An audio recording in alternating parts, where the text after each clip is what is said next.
नमस्कार दोस्तों, मैं हूं पुष्पेंद्र कुमार और आप देख रहे हैं आपका अपना चैनल मास्टर BSR, जिसमें आज हम पढ़ेंगे मुस्लिम लीग के बारे में। इसकी स्थापना कब हुई थी, मुस्लिम लीग के उद्देश्य क्या थे और मुस्लिम लीग के वार्षिक अधिवेशन कौन कौन से थे। ठीक है, तो दोस्तों यदि आप किसी परीक्षा की तैयारी कर रहे हैं तो आपके लिए ये वीडियो बहुत ही उपयोगी साबित होने वाली है। तो फिर चलिए शुरुआत करते हैं आज की वीडियो की। मुस्लिम लीग की स्थापना 1906। मुस्लिम लीग की स्थापना 1906। सबसे पहले आपको ये मालूम होना चाहिए कि मुस्लिम लीग की स्थापना कब हुई थी। तो ये हुई थी 1906 में हुई थी। अब कुछ इंपॉर्टेंट फैक्ट हैं जो मैं आपको बताऊंगा। अब कापी पेन लेकर बैठ जाइए और इनको नोट कर लीजिए। जो ही परीक्षा आप देने जाएंगे तो देखना इस वीडियो में से कई सवाल आपको मिल सकते हैं। यदि मुस्लिम लीग से कोई सवाल पूछा जाएगा तो आपको इस वीडियो में पक्का वो मिल जाएगा। तो देखिए, तो पहला फैक्ट है 1 अक्टूबर 1906 ईस्वी को आगा खां के नेतृत्व में मुसलमानों का एक शिष्टमंडल, जिसके अधिकांश सदस्य अभिजात्य वर्ग के थे, शिमला में लॉर्ड मिंटो से मिले। ठीक है, ये पहला फैक्ट है जो आपको मालूम होना चाहिए। ठीक है, तो क्या फैक्ट है भैया? तो 1 अक्टूबर 1906 को आगा खां के नेतृत्व में मुसलमानों का एक शिष्टमंडल, जिसके अधिकांश सदस्य अभिजात्य वर्ग के थे, और वो शिमला में मिले थे। किससे मिले थे भाई? वो मिले थे लॉर्ड मिंटो से मिले थे। क्यों मिले थे आगे पढ़ेंगे। तो देखिए, भारतीय मुसलमानों के लिए विशेष स्थिति की मांग की।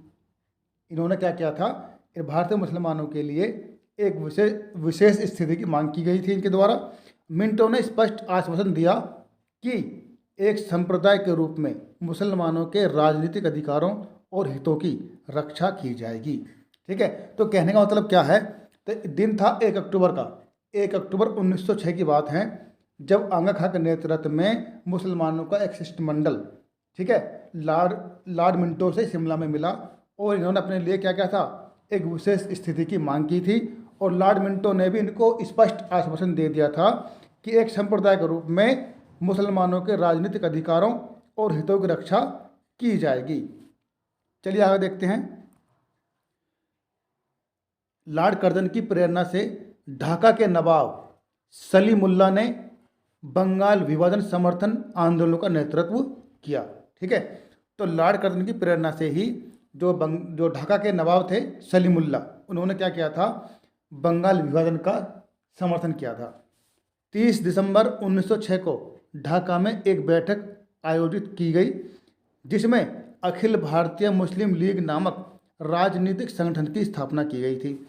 बकार उल मुल्क, ये बहुत मोस्ट है, बकार उल मुल्क इसके अध्यक्ष थे। तो देखिए इसमें क्या जानकारी आपको मिली कि दिन था 30 दिसंबर 1906 का, ढाका में एक बैठक हुई थी जिसमें अखिल भारतीय मुस्लिम लीग नामक राजनीतिक संगठन की स्थापना की गई थी। ठीक है, और इसके अध्यक्ष कौन थे? बकार उल मुल्क। ठीक है, तो बकार उल मुल्क इसके अध्यक्ष थे। मुस्लिम लीग के संस्थापक कौन थे? तो देखिए उनकी वरीयता क्रम इस प्रकार से है। ठीक है, 3 नाम आपके सामने हैं, सलीमुल्लाह खान, आगा खान और मोहसिन उल मुल्क। अब आप कहेंगे कि इन तीनों में से संस्थापक किसको माना जाएगा? तो देखिए, जब भी आपका सवाल पूछा जाएगा तो उसमें आएगा कि मुस्लिम लीग का संस्थापक कौन था। तो देखिए, यदि उसमें से आपको मिल जाता है सलीमुल्लाह खान तो आप इसको ही राइट कर देंगे। ठीक है, लेकिन कभी कभी क्या होगा कि सलीमुल्लाह खान आपको ऑप्शन में नहीं मिलेगा। यदि आपको सलीमुल्लाह खान नहीं मिलता तो आपको मिल सकता है आगा खान, तो आप आगा खान को टिक कर देंगे। यही उसका सही उत्तर माना जाएगा कि मुस्लिम लीग के संस्थापक कौन थे? आगा खान माने जाएंगे। और उसके बाद में यदि इन दोनों में से कोई भी ना आए विकल्प में, तब आप मानेंगे मोहसिन उल मुल्क को मुस्लिम लीग का संस्थापक। समझ में आएगी बात? चलिए आगे देख लेते हैं। अब बात करेंगे हम मुस्लिम लीग के उद्देश्य की। आखिर मुस्लिम लीग को बनाने के क्या उद्देश्य थे, क्या कारण थे, क्यों इसकी स्थापना की गई, वो हम समझेंगे अब। तो देखिए कुछ फैक्ट हैं। नंबर 1, ब्रिटिश सरकार के प्रति मुसलमानों में निष्ठा बढ़ाना। ठीक है, ये पहला कारण था। ये इसका उद्देश्य था। उद्देश्य क्या था इसका? मुस्लिम लीग के उद्देश्य को हम समझेंगे इस तरीके से। तो देखिए, मुस्लिम लीग का पहला उद्देश्य क्या था? ब्रिटिश सरकार के प्रति मुसलमानों में निष्ठा बढ़ाना। ये इनका पहला उद्देश्य था। मुसलमानों के राजनीतिक अधिकारों की रक्षा और उनका विस्तार करना, ये दूसरी बात। नंबर 3, लीग के अन्य उद्देश्यों को बिना दुष्प्रभावित किए हुए अन्य संप्रदायों के प्रति कटुता की भावना को रोकना। तो ये थे इनके मुख्य वार्षिक अधिवेशन के बारे में। जो मुख्य अधिवेशन है मैं उनके बारे में बताऊंगा आपको, ठीक है। तो देखिए मुस्लिम लीग के वार्षिक अधिवेशन, तो देखिए 1907 का मुस्लिम लीग अधिवेशन कराची में हुआ था। ये फैक्ट बहुत ही मोस्ट इंपॉर्टेंट आपको मालूम होना चाहिए कि 1907 का मुस्लिम लीग अधिवेशन कहाँ पर हुआ था, तो ये कराची में हुआ था। जैसे कांग्रेस के अधिवेशन हुए थे ना, ऐसे ही मुस्लिम लीग के अधिवेशन भी होते थे। उसके बाद देखिए 1908 का मुस्लिम लीग अधिवेशन अमृतसर में हुआ था। इससे एक सवाल और बन के आता है, जिसमें मुसलमानों के लिए निर्वाचक मंडल की मांग की गई थी, जो 1909 में मार्ले मुंडो सुधार द्वारा प्रदत्त प्रदान कर दिया गया था। कहने का मतलब यह है कि 1908 का जो मुस्लिम लीग अधिवेशन था वो अमृतसर में हुआ था, जिसमें मुसलमानों के लिए निर्वाचक मंडल की मांग की गई थी, ठीक है, जो कि 1909 में मार्ले मुंडो सुधार द्वारा इनको प्रदान कर दिया गया था।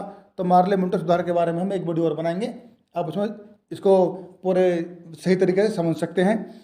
तो उसके बाद देखेंगे हम 1916 कांग्रेस और मुस्लिम लीग लखनऊ अधिवेशन में मिल गए थे, ठीक है। तो 1916 की बात है, इसमें कांग्रेस का अधिवेशन हुआ था लखनऊ में। तो इसमें क्या हुआ था, इसमें तुम्हारा कांग्रेस और मुस्लिम लीग ये दोनों क्या हुआ था, इन दोनों में समझौता हो गया था, ठीक है। तो इस अधिवेशन को लखनऊ समझौते के नाम से भी जानते हैं, ठीक है। तो ये फैक्ट आपको बिल्कुल याद रखने हैं। कौन कौन से, पहला क्या है कि 1907 का मुस्लिम लीग अधिवेशन कराची में हुआ था।